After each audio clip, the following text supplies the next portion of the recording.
அதாவது ஜனநாயகனுக்கு வந்து ஒரு முடிவு கட்டுற மாரி தான் இருக்காங்க இன்னைக்கு அத்தனை பேரும். ஏன்னா, சமீபத்தில கூட ரஜினிக்கு இது பண்ணியிருந்தாங்கல்ல அவங்க. ஒரு ஆமா. உதாரணம் சொல்லியிருந்தாரு. அஜித் ரசிகர்களையும் இவங்கள 2 பேரும் இவரா வம்படியா வந்து சூனியம் வச்சு இழுத்த மாரி பண்ணியிருந்தாரு. அதாவது அந்த அஜித் குமாருக்கும் என்னுடைய தலைவர் தான் இது பண்ணுவாரு. ரஜினியே செத்தாலும் கூட நாங்க சொல்லுவோம் அப்படிங்கிற மாரி எவ்வளோ ஒரு இந்த வார்த்தை அது. ரஜினியுடைய லெவலுக்கு முன்னாடி விஜய் வந்து ஒண்ணுமே கிடையாது. ஒண்ணுமே கிடையாது. என்னன்னா, இவர் ஒரு 250 கோடி ரூபா சம்பளம் வாங்கிட்டா போருமா நீங்க? சம்பளங்கிறது வேறங்க. பப்ளிக்கிட்ட இருக்கிற ஒரு இது இருக்கு இல்லையா? அவர் வந்து பைரவி படத்துல நடிக்கும்போது அவர சூப்பர் ஸ்டார் பண்ணாங்க. பார்த்தீங்கன்னா, ஒரு பாட்டு வந்தவுடனே எங்கேயோ போயிடுச்சுல்ல.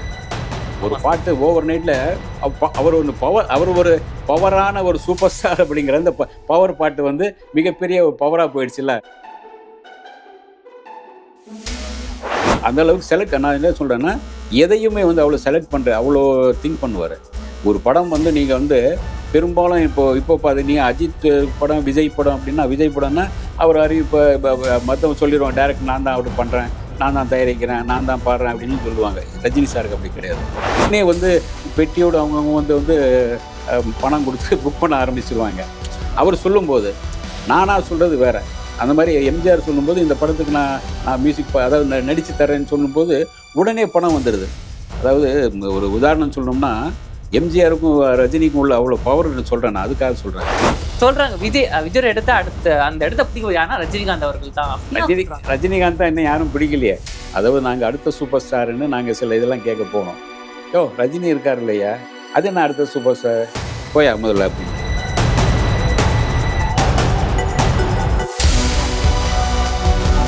அந்த படத்துக்கான மெனக்கெடல் தான். அதான் நீங்கள் பார்த்தீங்கன்னா இந்த சாங் இவ்வளோ பவர்ஃபுல்லாக போகுதுன்னா, அவர் வந்து ஒவ்வொரு படத்துக்கும் அவர் எடுக்கிற முயற்சி தான். நானே சொன்னேன்ல, ஒரு 40 வருஷமா ஒரு மனுஷன் வந்து சூப்பர் ஸ்டார் நாற்காலியை விடாமல் உட்காந்துருக்க எந்த இடத்துலையும் நான் சூப்பர் ஸ்டார் சொன்னதே கிடையாது. அபூர்வ ராகங்கள் படத்திலே ரஜினி சாரே சொல்லியிருப்பார், பைரவி வீடு இதுதானா அப்படின்னு. அந்த டைலாக் மட்டும் 200 தடவை நான் மனப்பாடம் பண்ணேன். ஏன்னா தமிழ் எனக்கு தெரியாது அவருக்கு அப்போ. அதே மாதிரி உங்களுக்கு கமல் வந்து அந்த ஒரு ஸ்கூட்டரில் மாடியில் கடகடன் ஓடி வந்து இறங்கி, நீங்கள் யார் பைரவி புருஷனா, வண்டியில் உட்காருங்க அப்படின்னு கடகடன் நடிப்பா இருப்பாங்க. அதை பார்த்து நான் மிரண்டு போயிட்டேன். நமக்கு இப்படி நடிப்பு வருமா? ஆனா லோகேஷ் கனகராஜ் அவர்கள் வந்து ஒரு படம் கொடுத்தாரு. ஆமா, விக்ரம். ஆமா, செம ஒரு ஹிட் ஆயிடுச்சு. தொடர்ந்து பெரிய பெரிய ஒரு ஸ்டாரை வச்சு அவர் படம் பண்ணிட்டு இருக்காரு. இப்போ ரஜினிகாந்த் அவர்களும் சேர்ந்து ஒரு படம் பண்றாரு. இது வந்து ஒரு எல்சியூ மாதிரி வருமா? ஏன்னா நீங்க எல்லா பாட்டும் நீங்க மோனிகா பாட்டா இருக்கட்டும், இந்த பவர் ஹவுஸ் பாட்டு, எல்லா பாட்டிலையும் வந்து அந்த ஒரு கத்தி வரும் பாத்தீங்களா? அந்த விக்ரம் படத்துல வந்து சூர்யா அவர்கள் கத்தி போடுவார். அந்த கத்தி தொடர்ந்து இதுல வருது. அப்போ இந்த கூலி படம் எல்சியூல வருமா, இல்ல தனி ஒரு கேட்டகரியா எப்படி செய்யுது?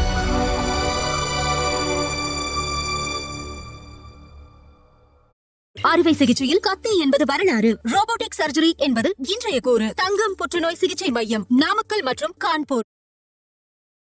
உலகெங்கிலும் உள்ள கிங் டிவி சொந்தங்கள் அனைவருக்கும் வணக்கம். இன்று நம் நேர்காணலுடன் இணைந்திருக்கும் சிறப்பு விருந்தினர் சினிமா விமர்சகர் திரு சபிதா ஜோசப் அவர்கள். சார் வணக்கம் சார். எப்படி சார் இருக்கீங்க? நல்லா இருக்கேன் சார். சார் இன்னைக்கு வந்து ரஜினி ஃபேன்ஸ்ல வந்து செம்ம ஒரு பூஸ்டா இருக்காங்க அப்படின்னு சொல்லி ஆகும். ஏன்னா சமீபத்துல வந்து இந்த பவர் ஹவுஸ் சாங் வந்து ரிலீஸ் ஆயிடுச்சு. அந்த சாங் வந்ததுல இருந்தே அவங்கள வந்து கையிலே பிடிக்க முடியல அப்படின்னு சொல்லி, ஏன்னா ஒரு செம்ம ஒரு அப்டேட் அந்த சாங் வந்ததுல இருந்தே. இப்ப அதை பத்தி நான் நினைக்கிறீங்க சார்? அதெல்லாம் இப்போ வந்து அதாவது ஜனநாயகனுக்கு வந்து ஒரு முடிவு கட்டுற மாதிரி தான் இருக்காங்க இன்னைக்கு அத்தனை பேரும். ஏன்னா, சமீபத்தில் கூட ரஜினிக்கு இது பண்ணியிருந்தாங்களே அவங்க. ஒரு உதாரணம் சொல்லியிருந்தாரு. அஜித் ரசிகர்களையும் இவங்கள 2 பேரும் இவரா வம்படியா வந்து சூனியம் வச்சு இழுத்த மாதிரி பண்ணியிருந்தாரு. அதாவது அந்த அஜித் குமாருக்கும் என்னுடைய தலைவர் தான் இது பண்ணுவாரு. ரஜினியே செத்தாலும் கூட நாங்க சொல்லுவோம் அப்படிங்கிற மாதிரி எவ்வளோ ஒரு ஒரு இந்த வார்த்தை அது. டிவிக்கு பேச்சாளரா இருக்காருங்களா? அவர்தான். அவர்தான் லூஸ் மோகனும் ராஜ்மோகனும் யாரோ ஒருத்தர். ஆமா, அவரா? சரி ஓகே. அவர்தான் அந்த மாதிரி லூஸ் மாதிரி கொஞ்சம் பேசியிருந்தாரு. அது வந்து என்னாச்சுன்னா, ரஜினி ரசிகர்களை மிகப்பெரிய அளவுல கடுப்பேத்துச்சு. மிகப்பெரிய அளவுல. பல பேர் வந்து அவர் வந்து இவர் செத்த மாதிரி இதெல்லாம் போட்டிருந்தாங்க. யார் செத்த மாதிரி? இந்த ஆள் தான், அந்த பேசின ஆளை செத்துட்டார் அப்படின்லாம் போட்டு இது பண்ணி பயங்கரமா இது அதாவது கலாய்க்க ரொம்ப ஆரம்பிச்சு. அதை கடைசியில் மன்னிப்பு கேட்டதான் ஒண்ணுன்னு சொன்னவங்க மன்னிப்பு கேட்டார் அவரு. அதாவது நீங்கள் யார் உதாரணம் காட்டுறது ஒன்று இருக்குது. ரஜினியுடைய லெவலுங்கிறத வேற. ரஜினியுடைய லெவலுக்கு முன்னாடி விஜய் வந்து ஒன்றுமே கிடையாது. ஒன்றுமே கிடையாது. என்னன்னா, இவரும் ஒரு 250 கோடி ரூபா சம்பளம் வாங்கிட்டா போருமா நீங்க? சம்பளங்கிறது வேறங்க. பப்ளிக் கிட்ட இருக்கிற ஒரு இது இருக்கு இல்லையா? அவர் வந்து பைரவி படத்துல நடிக்கும்போது அவர சூப்பர் ஸ்டார்ன்னு பண்ணாங்க. இன்னைக்கு வரைக்கும் அவர் சூப்பர் ஸ்டாரா இருக்காரு. 40 வருஷமா. ஒரு மனுஷன் வந்து 40 வருஷம் கடந்து சூப்பர் ஸ்டாரா இருக்கிறதுங்கிற சாதாரண விஷயமே கிடையாது. லேசுப்பட்ட விஷயமே கிடையாது. 2 படம் பண்ணிட்டு 2 படத்துல காணாம போறது வேற. இப்ப அவரே வந்து பில்டப் ஓவர் பில்டப் பண்ணி தான் விஜய் பண்ணதெல்லாம் ஓவர் பில்டப். அதுக்குன்னு ஒரு கூலிக்கு சில பேரை வச்சு, இப்போ பேசுறதுக்கும் கூலிக்கு அவர் கட்சிக்காக பேசுறதுக்கும் சில கூலி ஆட்கள் இருக்காங்க. அது கூலிக்கு ஆட்கள வச்சு பேசி பில்டப் பண்ணி இது பண்றது. ஆனா இவர் அந்த மாரி பண்ணிக்கல. ரஜினி சார் வந்து இதுவரைக்கும் அந்த கூலிக்கு ஆட்கள் வச்சு பேசிக்கல. ஏன் அவருடைய மேனேஜரும் அவர்தான். கதை கேட்கறது அவர்தான். முடிவு பண்றது அவர்தான். டேட் மாத்துறது அப்படின்னா முடிவு பண்றது எல்லாமே அவர்தான். ரஜினி தான். ஒன் அண்ட் ஒன்லி ரஜினி தான். இவருக்கு யாருக்குன்னா மேனேஜர் ஒருத்தர் இருப்பாரு, கதை கேட்குற ஒருத்தர், இது இருக்காரு. அது நிறைய பேர் இருப்பாங்க. அல்ல கைகள் நிறைய பேர் இருப்பாங்க. லாபி பண்றதுக்கு ஆட்கள்லாம் இருப்பாங்க. ரஜினிக்கு அது கிடையாது. பார்த்தீங்கன்னா, ஒரு பாட்டு வந்தவுடனே எங்கேயோ போயிடுச்சுல்ல. ஒரு ஆமா சார். பாட்டு ஓவர் நைட்ல அவர் ஒரு பவரான ஒரு சூப்பர் ஸ்டார் அப்படிங்கிற அந்த பவர் பாட்டு வந்து மிகப்பெரிய ஒரு பவரா போயிடுச்சுல்ல. அதுதான் ஒரு இது. அதாவது ரஜினி சாருடைய அந்த ஃபேன்ஸ் இருக்காங்களே, அவங்க வந்து அவர் என்ன சொல்றாருன்னு கேட்டுக்கிறாங்க. அது எப்படி எம்ஜிஆருக்கு எப்படி நம்மளுடைய எம்ஜிஆர் சொல்றத ரஜினி அவருடைய ரசிகர்கள் கேட்டாங்களோ, அதே மாரி ரஜினி சார் வந்து என்னதான் அவர் மேல கோபமா இருந்தாலும் கூட, நீங்க அரசியலுக்கு வரல, இல்ல எனக்கு என்னுடைய உடல்நிலை சரியில்ல. எனக்கு இது சரிப்பட்டு வராதுன்னு சொன்ன பிறகு, ஓகே தலைவருக்கு பிடிக்கலன்னு விட்டுருப்பா அப்படின்ட்டாங்கல்ல. சார் அதே இன்னொன்னு சார், எப்படி சார் இப்போ சிவாஜி கணேசன் அவர்கள் கூட நடிக்கும்போது ரஜினிகாந்த் அவர்கள் ஹீரோ தான். ஆமா, அவரோட மகன் பிரபு நடிக்கும் போதும் இவர் ஹீரோ தான். ஆமா. இப்போ அவரோட மகன் விக்ரம் பிரபு நடிக்கும் போதும் இப்போ அவர் ஹீரோ தான். இந்த 3 தலைமுறை தாண்டியும் அந்த ஹீரோவா எப்படி சார் நிக்கிறாரு? அதான் என்ன நான் சார் பவர்? அதாவது அந்த சூப்பர் ஸ்டார வந்து தன்னை தக்க வச்சுக்கிறது தான் சார். அதாவது ஒரு சூப்பர் ஸ்டார நீங்க உருவாக்கிட்டீங்கன்னா, அத வந்து தக்க வச்சுக்கணும் நம்ம. அவரு வந்து கதை கேட்கும்போது பல வகையில கேட்பாரு. அதுக்குன்னு சில நல்ல நண்பர்கள் இருப்பாங்க. இது என்ன அதாவது அவருடைய வீட்ல வேலை பார்க்கறதுக்கும் கூட ஒரு நல்ல நண்பர்க செலக்ட் பண்ணி தான் அனுப்புவாங்க. அதாவது நீங்க நார்த்ல இந்த தென் சென்னையில, வட சென்னை இந்த பெரிய பெரிய ஆட்கள் இருப்பாங்க. விஐபி. பெரிய பெரிய விஐபிகள் இருப்பாங்க. அவங்க மூலமா தான் ஏதாச்சும் ஒரு வேலைக்கு ஆட்கள் வேணும்னு அவங்க மூலம் சொல்லுவாங்க. அப்படி வந்தாங்கன்னா 4 வருஷம் அந்த இருப்பாங்க. அதுக்கு பிறகு ஒரு பெரிய அமௌண்ட் குடுத்து அவங்கள அனுப்பிருவார். அதுவரைக்கும் இங்க தான் இருப்பாங்க அவங்க. அந்த அளவுக்கு நான் என்ன சொல்றேன்னா, எதையுமே வந்து அவ்வளோ செலக்ட் பண்ற அவ்வளோ திங்க் பண்ணுவாரு. ஒரு படம் வந்து நீங்க வந்து பெரும்பாலும் இப்போ நீங்க அஜித் படம், விஜய் படம் அப்படின்னா, விஜய் படம்னா அவர் அறிவிப்ப ப ப மத்தவங்க சொல்லிருவாங்க. டைரக்ட் நான் தான் ஆர்டர் பண்றேன், நான் தான் தயாரிக்கிறேன், நான் தான் பாடுறேன் அப்படின்னு சொல்லுவாங்க. ரஜினி சாருக்கு அப்படி கிடையாது. அடுத்த படம் என்ன அப்படிங்கிறத யார் டைரக்டர்? யார் ஹீரோ? யார் ஹீரோயின்? யார் மியூசிக் டைரக்டர்? யார் காமெடியன்? யார் கதை வசனம்? எல்லாம் அவர் தான் முடிவு பண்ணுவார். முடிவு பண்ணிட்டு, அவர் அறிவிச்சாருன்னா அவர் தான் அறிவிப்பாரு. வேற யாரும் அறிவிக்க மாட்டாங்க. நீங்க பார்த்தீங்கன்னா, கே.எஸ். ரவிக்குமார் உட்பட பல பேர் வந்து "அப்படியா தெரியலையே, அவர் தான் சார் சொல்லணும். எனக்கு தெரியலையே" அப்படிம்பாங்க. ஏன்னா, அவர் சொல்லும்போது அவர் மிகப்பெரிய பவரா வரும். ஓகே உடனே வந்து பெட்டியோட அவங்கவங்க வந்து வந்து அ பணம் குடுத்து புக் பண்ண ஆரம்பிச்சுருவாங்க. அவர் சொல்லும்போது, நானா சொல்றது வேற. அந்த மாரி எம்ஜிஆர் சொல்லும்போது, இந்த படத்துக்கு நான் நான் மியூசிக் அதாவது நடிச்சு தர்றேன்னு சொல்லும்போது, உடனே பணம் வந்துருது. அதாவது ஒரு உதாரணம் சொல்லணும்னா, எம்ஜிஆருக்கும் ரஜினிக்கும் உள்ள அவ்வளோ பவர் சொல்றேன் நான். அதுக்காக சொல்றேன். ஒரு முறை வந்து ஸ்ரீதர் வந்து மிகப்பெரிய அளவு கடன் பட்டிருந்தாரு. அடுத்த படம் ரிலீஸ் பண்ண முடியல. ஹிந்தியில படம் எடுத்து ரிலீஸ் பண்ண முடியல. தமிழ்ல வந்து சிவாஜிய வச்சு வைர நெஞ்ச ஹீரோ 72ன்னு எடுத்தாரு. அது 72 மூலம் முடிஞ்சு நிக்கிது. சிவாஜி கால் ஷீட் தரல. அவர் வந்து சம்பளம் குடுங்க கால் ஷீட் தர்றேன் அப்டின்ட்டாரு அவரு. இப்படி நிக்கிது. இந்த நேரத்தில வந்து ஏற்கனவே ஸ்ரீதருக்கும் இவருக்கும் ஆகாது. எம்ஜிஆருக்கு ஆகாதுன்னா, ஏதோ ஒரு படம் அன்று சிந்திய ரத்தம்னு ஒரு படம் எடுத்தாங்க. 2 நாள் ஷூட்டிங் ஆச்சு. நான் சொல்றது தான் டயலாக் நீங்க பேசணும்னாரு ஸ்ரீதர். அப்படியா? அப்படின்னு இவரு போயிட்டாரு. நீங்க சொல்ற டயலாக் தான் பேசணும்னு அவசியம் இல்லன்னு போயிட்டாரு எம்ஜிஆர். அதுக்கு பிறகு அந்த படம் தான் சிவந்த எடுத்தாங்க வேற மாரி. இந்த பிரச்சனை இருந்துச்சு இல்லையா? அதுக்கு பிறகு இவரு நொடிச்சு போயிட்டு இருக்காரு. அப்போ ஹிந்தி நடிகர் வந்து சூப்பர் ஸ்டாரா இருக்கிற இவர் ராஜேந்திர குமார் சொன்னாரு. நீங்க எம்ஜிஆர்ட்ட போய் படம் புக் பண்ணுங்க. அப்பதான் உங்க பிரச்சனை முடியும்னு அவர் சொல்றாரு. ஹிந்தி நடிகர். அப்புறம் தான் இவர் போறாரு. இவர் எழுதி குடுக்குறாரு. எதுக்கு சார் நீங்க நீங்க உங்க உங்க படத்துல நீங்க என் படத்துல நடிக்கிறீங்கன்னு சொன்னா போருமே அப்படின்றாரு. இருக்கட்டும் ஸ்ரீதர். இது வந்து பெரிய படம். இதுக்கு பெரிய பணம் தேவைப்படும் அப்படின்னு ஸ்ரீதருக்கு நான் அந்த படத்தில் நடித்து தரேன், 3 மாசத்துல இந்த படம் முடிச்சு தரேன்னு லெட்டர் கொடுக்குறாரு. டிசிப்ளின் காட்டுற ஆக்டருக்கான இந்த லெட்டர் வந்து அவருடைய ஆடிட்டர்கிட்ட போய் ஆடிட்டர் வந்து சார் இதை உடனே இந்த யாகியா கான்லாம் இவங்கெல்லாம் வாங்கிடுவாங்க சார் அப்படின்னு. மறுநாள் பார்த்தா அந்த யாகியா கான்ல எல்லாம் வந்துடுறாங்க. வந்து சார் இந்த 10 ஏரியாவுக்கு இருந்தாங்க அட்வான்ஸ், 10 ஏரியாவுக்கு மதுரை, திருச்சி, கோமலம் அப்படின்னு 10 ஏரியாவுக்கு அட்வான்ஸ். உங்களுக்கு ஃபைனான்ஸ் எவ்வளோ சார் இருந்தாங்க? அப்புறம் எஃப்எம் ஃபாரி எம்எஃப்எம் நாங்கள் எடுத்தோம் இருந்தாங்க. ஆடி போயிடுறாரு ஸ்ரீதர்.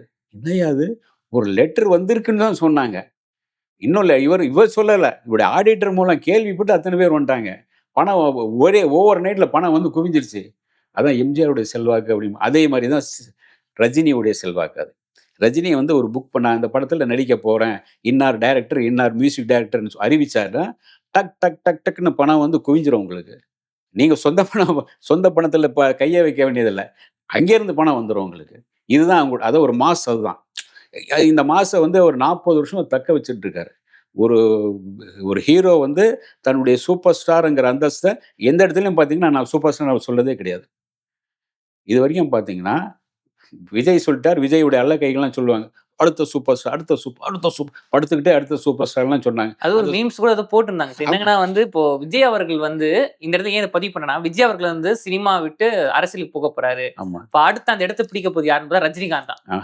ரஜினிகாந்த் எப்படிப்பட்டவரு சொல்றாங்க, விஜய் எடுத்த அந்த இடத்த பிடிக்க யாருன்னா ரஜினிகாந்த் அவர்கள் தான். ரஜினிகாந்த் தான் இன்னும் யாரும் பிடிக்கலையே. அதாவது நாங்க அடுத்த சூப்பர் ஸ்டாருன்னு நாங்க சில இதெல்லாம் கேட்க போனோம். யோ ரஜினி இருக்காரு இல்லையா, அது என்ன அடுத்த சூப்பர் ஸ்டார் போயா முதல்ல அப்படின்னாங்க. அப்படிதான் சொன்னாங்க. அதுக்கு பிறகு தான் அடுத்த சூப்பர் ஸ்டார்னு இவங்க பணம் செலவு பண்ணி இவர் வாங்கினாருன்னு விஜய் 2 கோடி ரூபா செலவு பண்ணி அது வாங்கினா. ஆமாம், பணம் செலவு பண்ணி தான் வாங்கினார், 2 கோடி ரூபா செலவு பண்ணி தான் வாங்கினாரு. அது வேற. அதாவது நான் அதான் சொன்னேன்ல, ரஜினி சார் வந்து ஒரு படத்தை புக் இது பண்ணுறாருன்னா அடுத்த கதை கேட்கும்போது அவருக்கு திருப்தியாக இருக்கணும். சில நேரங்களில் பார்த்தீங்கன்னா ஒன்றும் இல்லை, நீங்கள் பாட்ஷா படத்துலேயே பார்த்தீங்கன்னா பாட்ஷா படம் வந்து ஒரு தடவை சொன்னால் 100 தடவை அது வேறு மாதிரி டைலாக் சொல்கிறாங்க. அதை வந்து இவர் இல்லை இப்படி சொல்லலாம், ஒரு தடவை சொன்னால் 100 தடவை சொன்னால் இப்படி மாற்றலாம். அது சொல்லும்போது ஆரம்பத்தில் வந்து கொஞ்சம் இழுத்து போகும், ரொம்ப இழுத்துட்டு போனால் அது இதாக தெரியல அப்படின்னு. ஓகே மாற்றலாம். அதாவது பணக்காரன் படம் எதுவும் இந்த படம் தான் நினைக்கிறேன், வேறு பாட்ஷா படம் தான். அதெல்லாம் வந்து சீன் பை சீன் இவரே சொல்றாரு. டைரக்டர் உட்காந்து சீன் பை சீன் இவர் சுரேஷ் கிருஷ்ணா வச்சுக்கிட்டு சொல்றாரு. அதாவது இந்த சீன் இல்லை இந்த சீன் இப்படி இல்லை இருக்கும் அப்படின்றாரு. இல்லை எப்படி இல்லை டைலாக் வரும் அப்படின்ற. ஒரு ஆர்எம் வீரப்பன் மிரண்டு போய் பார்க்குறாரு. ஐயோ என்னையா நீ தான் டைரக்டர்னா சீன் பை சீன் அவர் சொல்கிறாரையா. இல்லை மைண்டில் அந்த அளவுக்கு ஏற்றிருக்காரு அப்படின்னு. ஒரு ஹீரோ வந்து தன்னை தக்க வச்சுக்கணும்னா ஒவ்வொரு டைலாக்கு ஒவ்வொரு பாடல் மியூசிக் பண்ணும்போது உட்காருவார். இந்த பாடல் கொஞ்சம் பெருசாக போகுமா, இல்லை இந்த மாதிரி தெரியுங்க எப்படி இருக்கு, அதாவது தன்னுடைய சஜஷன் சொல்கிறது கேட்குறது, இந்த பாட்டுக்கு இந்த வரி நல்லா வந்திருக்குமா, இந்த வரி பாதிக்குமா, அந்த ஒரு ஹீரோ இப்படி உட்கார்ந்து பண்ணும்போது தான் அந்த மெனக்கடல் இருக்கு, அந்த படத்துக்கு மிகப்பெரிய சக்ஸஸ் வரும். அது அவருடைய ஒவ்வொரு படத்துக்கும் இப்படி மெனக்கெடுவார், ஒவ்வொரு படத்துக்கும். ஆனால் விஜயோ மற்ற ஆட்கள் மெனக்கெடுறாங்களான்னு எனக்கு தெரியல. இவருடைய மெனக்கெடல் இருக்கு. நான் சொன்னேன்ல, இந்த இப்போ மியூசிக் டைரக்டரில் மியூசிக் இப்போ ஏஆர் ரஹ்மான், நம்ம காமெடியனில் யார் சந்தானம் போட்டுருங்க, ஹீரோயின் இப்போ யார் இப்போ லேட்டஸ்ட் அந்த ஹீரோயின் போட்டுருங்க. அப்போ உங்களுக்கு ஃப்ரெஷ்ஷான ஒரு ஃப்ரெஷ்ஷாக கடகடன்னு அந்த இடத்துல இவரும் இன்னொரு டேரக்டரா. ஆமாம், ஏறக்குறைய சொல்லாம. ஆமாம், டேரக்டரா உங்களுக்கு அந்த படத்துக்கு நீங்கள் அவர் என்ன சொல்வார்னா, சார் நான் கலை சேவை பண்ணேன் அதெல்லாம் சொல்ல முடியாது சார், எனக்காக பணம் போடுறாங்க, கோடிக்கணக்காக பணம் போடுறாங்க, அவங்க சம்பாதிக்கணும், தேட்டருக்காரங்க சம்பாதிக்கணும், டிஸ்ட்ரிபியூட்டர் சம்பாதிக்கணும், இப்போ நான் மட்டும் சம்பாதிச்சு என்ன இருக்குது அப்படின்ற அந்த மாதிரி சம்பாதிக்கிற மாதிரி கமர்ஷியலாக இருக்கணும் சார், அதான் நினைக்கிறேன் அப்படின்பார். அதான் இது ஒரு பிஸ்னஸாக நீங்கள் எடுத்துக்கலாம். ஆனாலும் கூட தன்னை நம்பி பணம் போட்டவங்க நஷ்டமடையக்கூடாதுன்னு நினைக்கிறார்ல, அதுதான் ஒரு ஹீரோவுடைய கடமை. தன்னை நம்பி ஒரு படம் போட்டாங்க, கோடிக்கணக்காக பணம் போட்டிருக்காங்க, அந்த கோடிக்கணக்கான பணத்தில் பணம் திரும்ப வந்தாகணும் ஃபுல்லாக. சில நேரங்களில் அவருடைய பணம் போகாதனால இவரே சில பேருக்கு பணம் கூப்பிட்டு கொடுத்துருக்கார். அதை ஒரு பெரிய லெவல்லேருந்து கொஞ்சம் வச்சுக்கோங்க சார் அப்படின்னு கொடுத்துருக்காரு. அந்த மாதிரி வச்சுக்காங்க. அதாவது அந்த ப்ரொடியூசருடைய வலிய வருத்தத்தை இவரும் தாங்கிடணும். அவருக்கு முன்னெல்லாம் பேட்டி கொடுக்கும்போது தான் சொல்லுவார், நான் சமூக சேவையோ சினிமாவில் சேவை பண்ண வரல, கமர்ஷியலான ஹீரோ. இந்த படம் எடுத்தால் நல்லா ஓடணும், தேட்டருக்காரங்களுக்கு கிடைக்கணும், தேட்டருக்காரங்க சம்பாதிக்கணும், டிஸ்ட்ரிபியூட்டர் சம்பாதிக்கணும், தயாரிப்பாளர் சம்பாதிக்கணும், அந்த டைரக்டருக்கு அடுத்து படம் வரணும். அப்போ தான் அந்த படத்துக்கு கிடைக்கும். அத விட்டு இந்த ஓடுனாலாம் ஓடாட்டினா நீங்க போயிட்டீங்கன்னா, நீங்க நிக்க முடியாது. ஹீரோ நிக்க முடியாது. அந்த படத்துக்கான மெனக்கெடல் தான் அது. அதான் நீங்க பார்த்தீங்கன்னா, இந்த சாங் இவ்வளோ பவர்ஃபுல்லா போகுதுன்னா, பவர் ஹவுஸ். அவரு வந்து ஒவ்வொரு படத்துக்கும் அவரு எடுக்கிற முயற்சி தான். நானே சொன்னேன்ல, ஒரு 40 வருஷமா ஒரு மனுஷன் வந்து சூப்பர் ஸ்டார் நாற்காலிய விடாம உட்கார்ந்திருக்க எந்த இடத்துலயும் நான் சூப்பர் ஸ்டார்ன்னு சொன்னதே கிடையாது. அதாவது முதல்ல வந்து அவர் வந்து பைரவி படத்துல சூப்பர் ஸ்டார்ன்னு போடுறாரு இவரு தானு. "சார் என்ன சார் இப்படி போட்டிருக்கீங்க? சார் நான் சூப்பர் ஸ்டார் இல்ல சார். நான் இப்ப தான் சார் புது படம் சார் பண்றேன். இப்ப தான் ஹீரோ பண்ணியிருக்கேன் சார். இப்ப போய் இவ்வளோ பெருசா இப்ப நீங்க ஒரு பாறாங்கல்ல தலையில வச்ச மாரி இல்ல சார். இல்ல சார். உங்களுக்கு இருக்கு சார் செல்வாக்கு உங்களுக்கே தெரியல சார்" அப்படின்றாரு.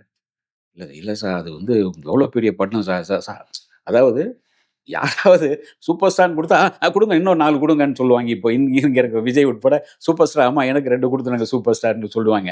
ஆனா அவர் வந்து சூப்பர் ஸ்டார் சார். என்ன சார் இப்படி மிகப்பெரிய ஒரு காக்காய் தலையில இது வச்ச மாரி, பாறங்கள் வச்ச மாரி சார் அப்படி. அதாவது நம்மால முடியுமா அப்படின்னு யோசிக்கிறதுக்குல்ல.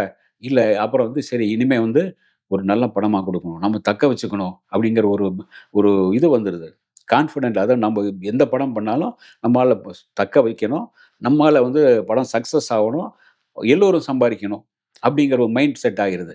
அதுலேருந்து தொடங்கி நீங்க பார்த்தீங்கன்னா, அதே மாரி உங்களுக்கு பிரியா படத்துல டைரக்ஷன் நடிக்க போகும்போது கேட்கிறாரு பஞ்சவர்ணாசலம்.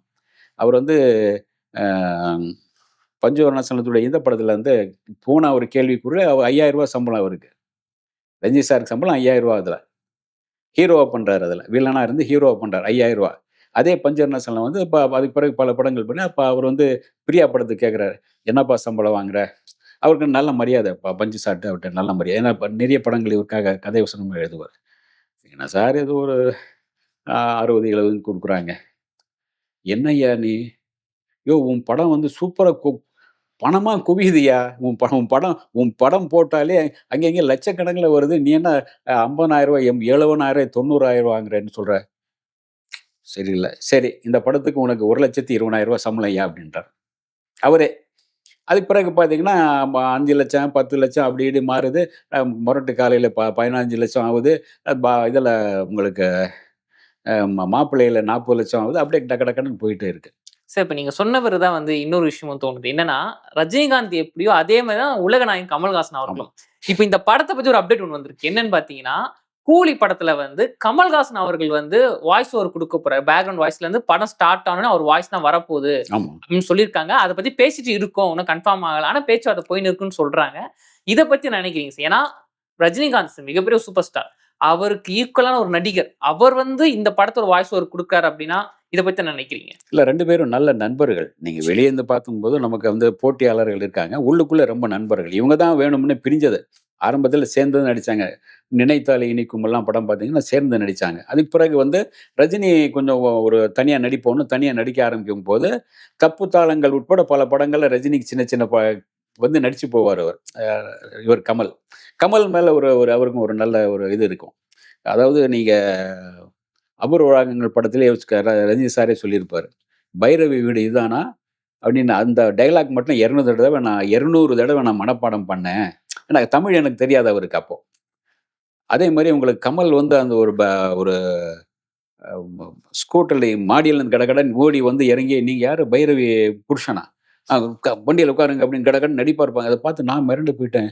நமக்கு இப்படி நடிப்பு வருமா? அப்படின்னு. அதாவது ஒரு பெரிய மனிதர். இப்படி அடுத்தவங்க வந்து தன்னை தாழ்த்தி கொண்டு மத்தவன உயர்த்தி பேசுறதுங்கிற ஒரு பெரிய மனசு அது. அது யாருக்கும் வராது. அது சொல்றாரு. கமலினுடைய நடிப்ப வந்து நான் ரசிச்சேன் அப்படின்றாரு. அப்போ வந்து 2 பேருக்குள்ள ஒரு நல்ல நடிப்பு ராட்சகன் இருக்காங்க. இவரும் பல படங்கள் நிரூபிச்சிருக்காரு. பார்த்தீங்கன்னா, அந்த "ஆறில் இருந்து 60 வரை", "எங்கேயோ கேட்ட குரல்" சில படங்கள்ல பார்த்தீங்கன்னா, செம்மையா நடிச்சிருப்பாரு அவரு. ரஜினி சார். அதனால வந்து அவங்களுக்குள்ள நண்பர்கள். அதாவது இப்போ அவர் எம்பி ஆனதும் வந்து அவருக்கு வந்து உடனே வெளிய வந்து ஊருக்கு வெளிநாட்டிலேருந்து வந்த உடனே அவர்ட்ட தான் கொண்டு போய் காட்டி, தன்னுடைய நட்ப புதுப்பிச்சுட்டார். நட்ப வந்து நம்ப நல்லது வாழ்த்துக்கள் அப்படின்றாரு. அதே மாரி இந்த படத்துக்கு ஓகே பண்ணலாம் அதுக்கு என்ன அப்படின்பாரு. க கமல் சார் பேசுவார் அதெல்லாம் வந்து. Okay sir. இப்ப ஏன்னா ரஜினி சாருடைய அந்த இந்த படம் இருக்கு இல்லையா? ஆஹ், இந்த படம் அதாவது ஆஹ், ஒரு பாடலுக்கு முள்ளும் மலரும். முள்ளும் மலரும் படத்துல வந்து ஒரு பாடல் வந்து எடுக்க பொதுவாக எந்த படம் அந்த ஃபர்ஸ்ட் ஒரு சாங் எந்த சாங் என்ன பொதுவா ராம ஆண்டான் ராவணன் ஆண்டான் ஆமா. எனக்கு ஒரு கவலை இல்லைங்கிற ஒரு பாடல் தான் நினைக்கிறேன். ஒரு பாடல் எடுக்க வேண்டியிருந்தது. இப்போ ப்ரொடியூசர் வந்து செலவு அதிகமாச்சு அதெல்லாம் வேண்டாம் வேணான்ட்டாரு. ஏன்னா அந்த படம் எடுத்தது அந்த சாங் எடுத்தா ஒரு பெருசா இது போகும்ன்னு சொல்லும்போது கமல்கிட்ட சொல்லும்போது மகேந்திரன் சொல்றாரு. சரி நான் பணம் தரேன் நீங்க எடுங்கன்னு சொல்லியிருக்காரு. ரஜினி படம். இவர் பணம் தரேன் நீங்க எடுங்கன்னு சொல்றாருன்னு சொன்னா, அந்த அளவுக்கு ரஜினி மேல அவருக்கும் ஒரு நட்பு உண்டு. இவருக்கும் ஒரு நட்பு உண்டு. அந்த நட்ப வந்து இவங்க வந்து என்னைக்கும் விடாம பாலச்சந்தர்ங்கிற ஒரு ஸ்கூல்ல இருந்து வந்தவங்க இல்லையா? அதனால அந்த நட்பு இருக்கும். அதனால ரஜினி சார் இந்த படத்துல கண்டிப்பா பேசுறேன் பேசுவார். அதான் ஒரு இது. Okay sir. இப்போ அனிருத் அவர்கள் நீங்க எடுத்தீங்கன்னு வச்சுக்கோங்களேன். அவர் போடுற எல்லா பாட்டுமே வந்து ஹிட் ஆகுது ஓகே.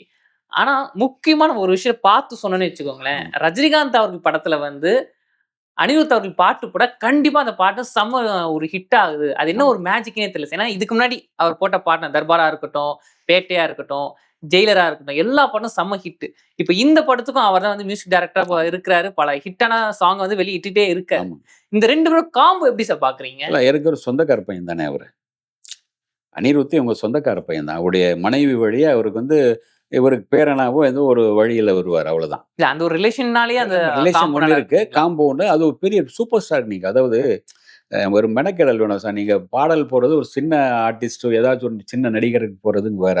ஒரு சின்ன படத்துக்கு போறதுங்க வேற. ஒரு பெரிய பேனர் வேல்யூ ஒண்ணு இருக்கு. பெரிய சூப்பர் ஸ்டார். அதுக்குன்னு மெனக்கெடுவாங்க. சில நேரங்கள்ல நல்ல டியூன் வந்தாலும் எடுத்து வச்சுக்குவாங்க. இது வந்து அடுத்து நம்ம சூப்பர் ஸ்டார் யாருக்காவது யூஸ் பண்ணலாம். சில பேர் அந்த வைப்பாங்க. இது வந்து அதாவது நீங்க யாருக்கு அந்த ஒரு ஒரு அந்த பாடல் வந்து ரஜினி பாடும்போது அதுக்கான இது வேற. மற்றவங்க பாடும்போது வேற. அதுக்கான மாஸ் வேற. அந்த பாடல வந்து அதே வேற ஒரு ஹீரோக்கு போடுங்க, எடுக்க மாட்டாங்க. அதாவது ஒரு முறை நான் இதுல படையப்பால ஒரு கேள்வி கேட்டேன். கே.எஸ். ரவிக்குமார் சார்ட்ட. நீங்க கேட்டீங்க. ஆமா. அவர்ட்ட கேட்கும்போது, அதாவது அந்த ஒரு இது இருக்கு இல்லையா? அந்த ஒரு காளை மாடு வேகமா போகும். ஒரு செருப்பு கால வச்சு பூட்ஸ் கால வச்சு அப்படியே நிப்பாட்டுவாரு. அது பறந்து வேகமா ஓடிட்டு இருக்கும். அத வந்து யாராலயும் பிடிச்சும் இழுக்க முடியாது. பல பேர் இந்த இன்ட்ரோடக்ஷன் ஆமா. சீன்லயா? அது உள்ள வரும் அது. சரி. அதுல வந்து கால் வச்சோம்னா டக்குன்னு நின்றுரும் அது. சார் எப்படி சார்? சார் இது வந்து மக்களே கேட்டுக்கல. ஏன்னா, அது ரஜினி சார். ரஜினி பண்றதுனால அது யாரும் கேட்டுக்கல. அதுவே வேற யாராவது ஒரு சின்ன ஹீரோ பண்ணியிருந்தா சிரிச்சிருப்பாங்க. "ஏய் என்னடா காமெடி பண்றேன்னு" சொல்லியிருப்பாங்க. ரஜினி சாருக்கான மாஸ் சார் அது. அத யாரும் கேட்கவும் இல்ல, கேட்க மாட்டாங்க. அதான் அவருடைய மாஸ் அப்படின்னு. அதனால அவருடைய மாஸ்ன்னு வரும்போது, ரஜினி சாருக்கு நீங்க மியூசிக் பண்ணும்போது மெனக்கெடணும். இது வேண்டாம், இது வேண்டாம் போட்டு வச்சு ராத்திரி பகலா நீங்க மெனக்கெட்டு வச்சுட்டீங்கன்னா, ஓவர் நைட்ல எங்கேயோ போயிடுவீங்க. அப்ப அந்த மெனக்கெட வந்து அனிருத் அவர்கள் வந்து பண்றாரு. ஆமா அவருக்குன்னு பண்ணும்போது மெனக்கெடல் பண்றாரு. அவருக்குன்னு பண்ணும்போது ஒரு பெரிய சூப்பர் ஸ்டாருக்கு நீங்க மியூசிக் பண்றீங்க. அது சூப்பர் ஸ்டாருக்கு மியூசிக் பண்ணும்போது, சூப்பர் ஸ்டாருடைய ரசிகர்களும் ஏத்துக்கணும். நீங்க வந்து கமல் சாருக்கு ஏதோ இந்தியன்ல போட்டாரு பாருங்க. என்னமோ ஒரு தாத்தா வராரு. அது போயிடுச்சு. அந்த படமே சூப்பர் ஃப்ளாப் ஆச்சு. பாடல்களும் பெருசா இதா அது ஃப்ளாப் சூப்பர் ஃப்ளாப் ஆயிடுச்சு. பாடல் ஆயிடுச்சு. அதனால வந்து ரஜினி சாருக்கு நீங்க போட்டீங்கன்னா, பக்கா கமர்ஷியல் இது. பக்கா கமர்ஷியலா நீங்க சாங் போடணும். அப்பதான் அவருடைய ரசிகர்கள் ஏத்துக்குவாங்க.